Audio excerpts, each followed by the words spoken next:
인류 역사를 통틀어 최고의 횡재라는 중동의 석유. 풍부한 석유로 부자 나라 반열에 오른 중동이지만 미처 가지지 못한 것이 있습니다. 그것은 바로 수자원, 물입니다. 기름이 차고 넘치는 중동이지만 막상 마실 물은 부족한 아이러니한 상황이었는데요. 그런데 이걸 단박에 해결해준 나라가 바로 우리나라라는 사실 알고 계셨나요? 바닷물 속의 염분을 제거하여 담수로 만드는 한국의 해수담수화 기술로 중동에게 축복을 내려줬다는 말까지 나오고 있는데요. 해수담수화 기술에서는 후발주자였던 우리나라가 지금 어떻게 세계 1위의 기술력을 가지고 중동을 구원하게 되었을까요? 자세한 내용 함께 알아보도록 하겠습니다. 전 세계의 약 절반가량의 석유가 매장되어 있는 중동은 축복받은 땅이자 황금의 샘이라 불립니다. 이를 무기로 전 세계를 쥐락펴락하기도 하는 권위 있는 부자 나라인데요. 그런데 막상 중동에서는 사람들이 마시고 쓸 물이 없는 심각한 물 부족과 가뭄에 시달리고 있었습니다. 사람들은 물이 부족하다고 하면 을의 장난식으로 바닷물을 마시면 되지 않냐고 말하기도 합니다. 하지만 바닷물에 있는 염분은 오히려 수분을 빼앗기 때문에 매우 위험한 발상이 아닐 수 없죠. 게다가 바닷물을 식수나 농업용수로 사용하기 위해서는 매우 까다로운 조건과 절차가 필요한데요. 사우디아라비아와 이란 사이에 있는 페르시아만을 예시로 들 수 있습니다. 우선 중동 지역의 높은 기온으로 증발량이 매우 높은 반면 담수의 유입은 적어서 염도가 다른 바닷물보다 훨씬 높은데요. 평균이 40에서 45 psu 정도라면 페르시아만의 일부 지역은 50 psu 이상이 나올 정도이니까요. 페르시아만은 염도뿐만 아니라 오염도도 심각한 상황인데요. 그 이유는 페르시아만이 세계 최대 석유 수출 항로 중 하나이기 때문입니다. 잦은 석유 유출 사고와 해양 운송에서 발생하는 폐유로 인해 수질 오염이 심각하다고 하죠. 여기서 끝이 아니라 폐쇄적인 지형으로 인해 오염물질이 외해로 빠져나가기 어려워 오염 농도가 더욱 더 높아지게 되는데요. 이처럼 고염도와 오염된 해수를 사람이 실제로 사용할 수 있는 물로 담수화하려면 에너지 소모량과 담수화 플랜트 유지비가 급격하게 상승하기 때문에 매우 큰 비용이 들어가기 마련이죠. 그래서 세계 각국의 기업들이 해수 담수화 작업을 포기하고 떠나가기 일쑤였는데요. 이뿐만 아니라 중동 국가 물 부족 사태의 이유에는 지속적인 가뭄과 더불어 높은 기온, 기후 변화 그리고 부실한 물 관리 등 복합적인 요인이 얽혀 있었습니다. 극심한 물 부족과 단수로 인해 이란 전역에서는 반정부 시위가 확산될 정도로 심각한 상황이었는데요.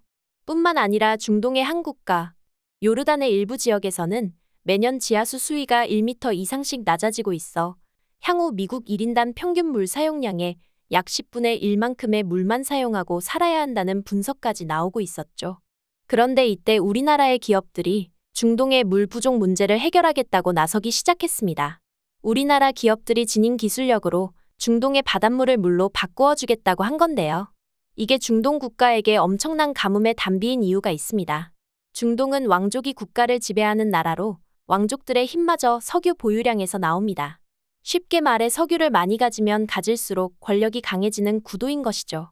그러나 사람에게 있어 기름보다 중요한 것은 바로 물입니다. 사람도 지구도 70% 이상이 물로 이루어져 있죠. 그래서 중동의 왕족들은 우리나라가 물을 보급해주고 책임져 주겠다고 나서자 엄청나게 반길 수밖에 없었는데요. 그런데 이쯤에서 놀라운 건 해당 작업을 시작하기 전 우리나라는 바닷물을 물로 바꾸는 해수 담수화 분야에 있어서 후발주자였다는 점입니다. 대체 우리나라는 어떻게 이 분야의 기술력을 장악할 수 있었던 걸까요? 본격적인 설명에 앞서 해수 담수화에 대해 먼저 알아보겠습니다. 해수 담수화란 쉽게 말해서 바닷물을 담수, 즉 강이나 호수처럼 염분이 없는 물로 만들어주는 작업입니다. 우리가 사는 지구는 무려 70%가 물로 이루어져 있습니다. 그러나 우리는 모든 물을 마시고 사용할 순 없죠. 70%의 물 중 97.5%는 바닷물이고 우리가 사용할 수 있는 물은 고작 2.5%입니다. 2.5%라고 해도 사실 굉장히 많은 양의 물인데요. 사실 2.5%의 담수를 모두 사용할 수 없습니다. 왜냐하면 담수의 69%가량은 빙하, 만년설 등 인간의 접근에 수확하기 매우 어려운 물들로 이루어져 있고 나머지 30%는 지하수로 존재하기 때문이죠. 따라서 우리가 쉽게 접근해서 이용할 수 있는 물은 겨우 전체 담수의 0.38%밖에 되지 않는 건데요. 그래서 중동과 같이 물이 부족할 때는 결국 담수가 아닌 차고 넘치는 바닷물의 염분을 제거해 담수로 바꾸는 기술이 필요합니다. 해수 담수화에는 여러 가지 기술이 사용되지만 자주 사용되는 대표적인 방법은 두 가지인데요. 바로 증발식과 역삼투압식입니다. 증발식은 바닷물을 끓여 생성된 수증기를 차게시켜 염분이 제거된 물을 얻는 것인데 비용이 많이 들고 가열하는 과정에서 환경오염을 일으킬 수 있다는 단점이 있습니다. 반면에 역삼투압식은 물과 소금의 입자 크기 차이를 이용한 매우 섬세하고 과학적인 작업인데요.